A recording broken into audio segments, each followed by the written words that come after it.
The US is making it very difficult for immigrants. So everyone wants to move to what they think is the next best country, Canada. But here's why that could be disastrous. Hi everyone, I'm Shruti, a PhD living and working in Silicon Valley, California. In this video, I'll break down why moving to Canada in 2025 might seem like a great idea, but could end up being one of the worst decisions you could make. However, there is a caveat in the end. You see, there are two kinds of people who want to move to Canada. The first kind are people from developed countries, especially US, Singapore, etc., who are seeking stable immigration or better jobs.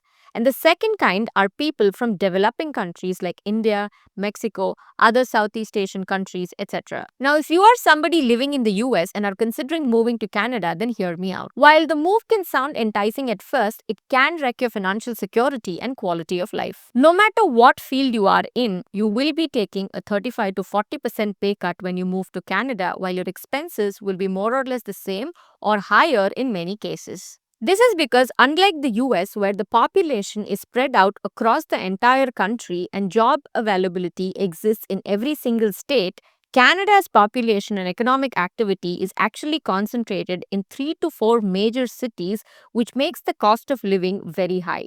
The rest of Canada is pretty much uninhabitable. So, the 35 to 40% of your salary that you're currently saving in the US will pretty much vanish when you move to Canada. So, if your immigration situation in the US isn't really precarious, then it makes so much more sense to just continue living here. Now, if you're from countries like Singapore, UK, Germany, then Canada doesn't really have much to offer when compared to your home country. The pay is pretty much the same, but you will be living in a completely different country with no emotional support and in a place that is frozen for 8 months of the year. But of course, if you're looking to move to a country just for the experience of it, then Canada isn't a bad option. Now, if you are somebody looking to move to Canada from a developing country to become prosperous or lead a better quality of life, then yes, Canada can be a good option. But before making the decision of moving to another country, you must thoroughly assess what your baseline situation is. So, if your baseline reality is that you are living in conditions where air quality, water quality, and other basic necessities don't exist, or if you are from a country where the job market is extremely competitive and you are looking for a way out,